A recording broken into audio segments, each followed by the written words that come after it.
Good morning, student. So, in our chapter matrices, the next topic is elementary operations of a matrix, that is transformation. That is elementary operation को हम transformation भी बोलते हैं. तो इसमें जो हमारा फर्स्ट पॉइंट है वो ये है the interchange of any two rows और टू कॉलम. तो let we have a matrix A equal to, यहाँ पे हमने एक मैट्रिक्स लिया है ए इक्वल टू 1 2 1 -1 √3 1 5 6 7. यहाँ पे रो 1 रो 2 रो 3 इंडिकेट है, इन कॉलम 1 कॉलम 2 कॉलम 3 भी इंडिकेट है. हमने ऑपरेशन क्या अप्लाई किया है यहाँ पे, अप्लाइंग R1 इंटरचेंज R2. यहाँ पे जो एरो लगा हुआ है R1 और R2 के बीच में, इसका मतलब है इंटरचेंज है. तो R1 interchange R2 in A, then B get. तो हमने क्या किया, R1 को R2 से रिप्लेस कर दिया है.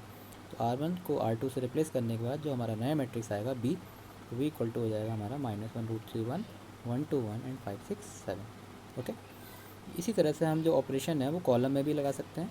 तो applying C1 operation, C1 interchange C3 in A, then we get C equal to this. Okay. Now the second point is the multiplication of elements of any row or column by a non-zero number k. तो let matrix A equal to, हमने matrix let किया है 1 2 1 -1 √3 1. यहाँ पे हमने जो operation apply किया है वो C1 में ऑपरेशन अप्लाई किया है कि C1 टेंस टू 1/7 C3. यानी कि कॉलम जो हमारा C3 है, C3 को हम क्या करेंगे 1/7 C3 से रिप्लेस कर देंगे इन A में. Then we get matrix B equal to 1 2 1/7 -1 √3 1/7. Okay. इसी तरह से हम ऑपरेशन कॉलम में लगा रहे हैं तो रो में भी लगा सकते हैं. यानी कि अप्लाइंग R1 को हम रिप्लेस कर रहे हैं 2 ऑफ R1 से. Okay. In A. Then C equal to जो हमारे पास नया मैट्रिक्स आ जाएगा तो 2 4 2 -1 √3 1 हो जाएगा. Okay.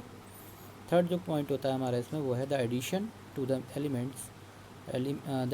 The elements of any row और column the corresponding elements of any other row और column multiplied by any non zero number. यानी कि हम किसी भी एक रो या एक कॉलम के साथ किसी भी सेकंड रो या किसी भी दूसरी रो या दूसरे कॉलम को उसमें से कुछ मल्टीप्लाई करके उस फर्स्ट वाले में ऐड कर देंगे. तो यहाँ पे हमने एक मैट्रिक्स लिया है A इक्वल टू 1 2 2 -1. तो जो ऑपरेशन यहाँ पे हमने अप्लाई किया है R2 में हम अप्लाई कर रहे हैं R2 - 2 of R1 in A. Then we get B equal to 1 2 0 and -5. यानी कि हमारा जो मैट्रिक्स था 1 2 2 -1 था. इसमें अगर हम ऑपरेशन लगाते हैं, ऑपरेशन क्या लगाया है हमने कि R2 - 2 R1 कर रहे हैं. R2 - 2 R1 किस में कर रहे हैं, R2 में कर रहे हैं. तो B इक्वल टू हमारा आ जाएगा 1 2 0 एंड -5. इसी तरह से हम ऑपरेशन जो है कॉलम में भी अप्लाई कर सकते हैं.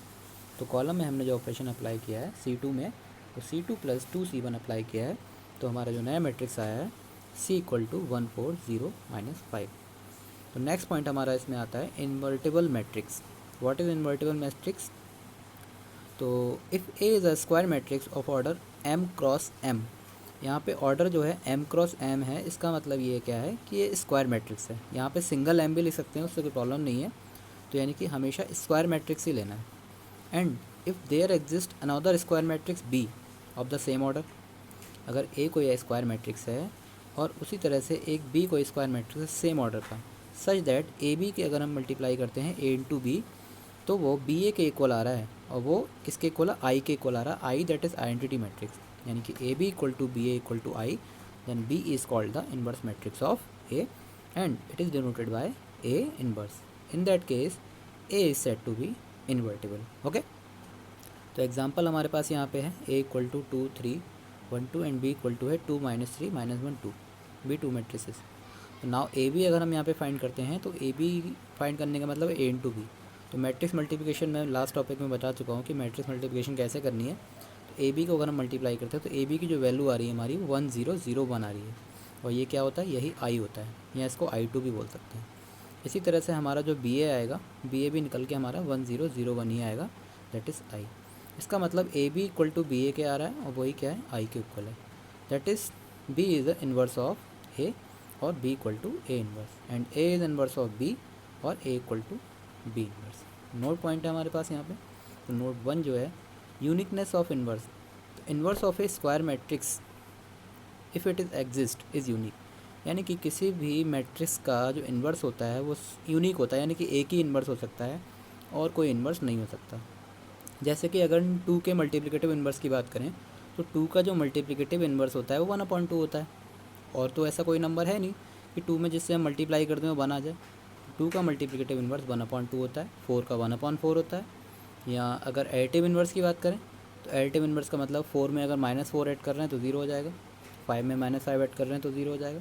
तो यही होते हैं हमारे इन्वर्स। ओके, सेकंड पॉइंट हमारा जो है, if A and B are invertible matrices of the same order then A B inverse equal to B inverse A inverse. Okay, now page number 5 पे हमारा जो टॉपिक है inverse of a matrix by elementary operation, ये बहुत important है और exam में 100% इससे क्वेश्चन आना ही आना है। ओके, क्वेश्चन हमारा है obtain the inverse of the matrix A equal to this using transformation, यानी कि हमें रो और कॉलम के ऑपरेशन लगा के यहाँ पे इन्वर्स फाइंड करना है।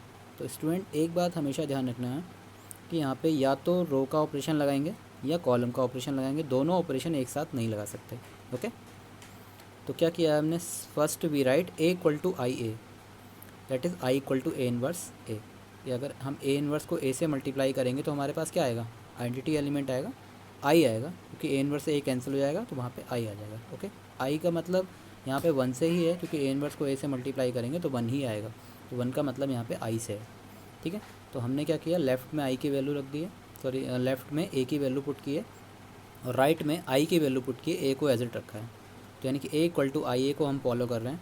अब हमें क्या करना है, लेफ़्ट में जो हमारा ए दिया हुआ है मैट्रिक्स, यानी कि 0 1 2 1 2 1 2 3 3 1 1, इसको हमें आइडेंटिटी मैट्रिक्स बनाना है।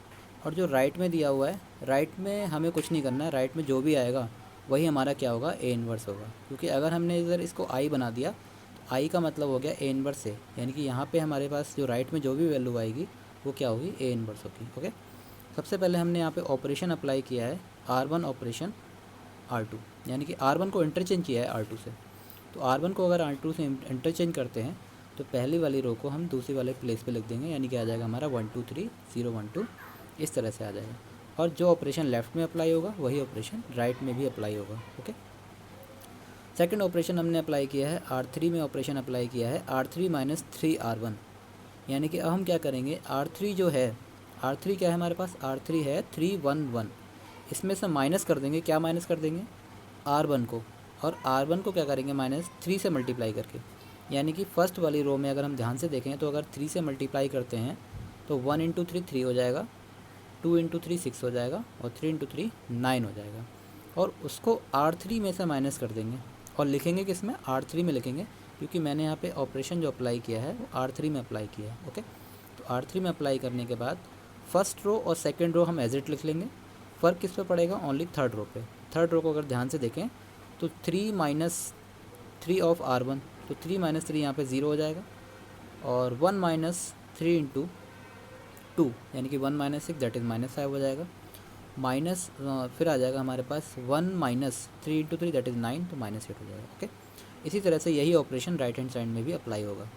अप्लाइंग R1, अब सेकंड ऑपरेशन जो हम अप्लाई कर रहे हैं R1 में अप्लाई कर रहे हैं R1 - 2 ऑफ R2, तो ये ऑपरेशन अगर हम अप्लाई करते हैं तो हमारे पास ये सॉल्व हो जाएगा।